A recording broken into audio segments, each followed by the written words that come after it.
At least 2 dead, more than 1,000 rescued from Gulf Coast flooding deemed historic. More rain Saturday was expected to swamp already soggy ground across Louisiana and other parts of the Gulf Coast, as Louisiana's governor announced that crews had rescued more than 1,000 people, some of whom were clinging to trees to stay safe. Officials said at least 2 people had died in the floods. Gov. John Bel Edwards declared a state of emergency as rescue workers in the southeastern part of the state braced for more rain. The state's Emergency Management Office called it a historic flood event. In a 24-hour period, Baton Rouge reported as much as 11.34 inches of rain. One weather observer reported to the National Weather Service that 17.09 inches fell in Livingston. The Comite River near Baton Rouge and Amite River near Denham Springs, both in Louisiana, were predicted to set record crests over the weekend.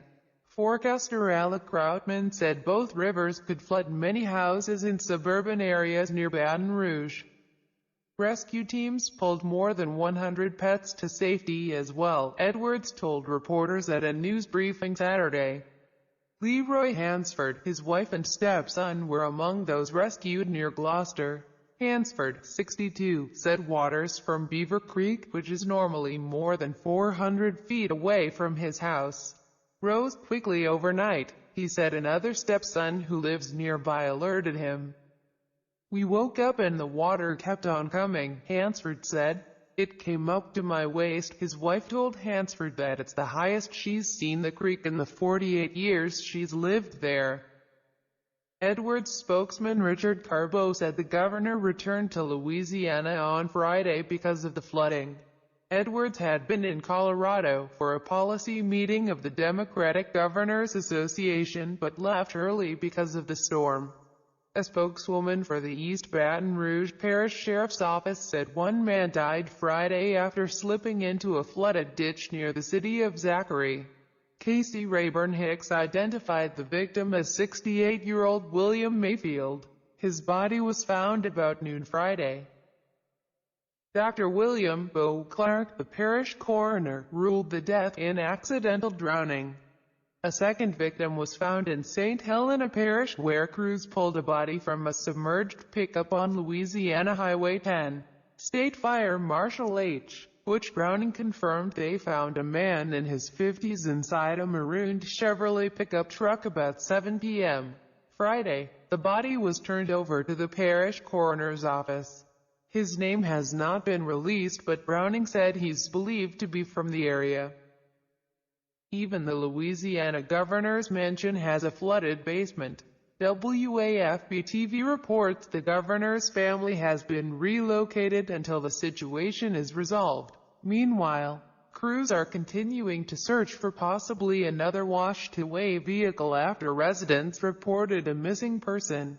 Browning said the area is sparsely populated and authorities only came across the truck after earlier successfully rescuing the driver of an 18-wheeler whose rig was pushed off the roadway. Numerous rivers in southeast Louisiana and southern Mississippi were overflowing their banks and threatening widespread flooding after extreme rainfall that began late Thursday, the National Weather Service reported. Meteorologist Mike Shields, with the service's Slidell, Louisiana office, said a flash flood watch remained in effect through Sunday. Potentially, additional heavy rain from 4 to 8 inches can be expected west of Interstate 55 and lesser amounts east of there as the system continues moving further west, he said. The Digfaw River, just south of the Mississippi state line in Liverpool, Louisiana, was already at the highest level ever recorded at 9 a.m.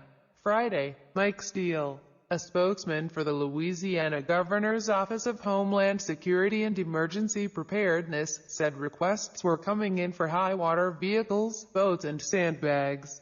Tangipahoa Parish alone requested tens of thousands of sandbags. In southwest Mississippi, rescues occurred in Amite and Wilkinson counties.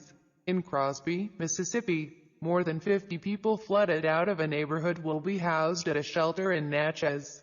Wilkinson County Chancery Clerk Thomas Tolliver said an apartment complex and surrounding houses in the town were flooded after 10 inches of rain fell.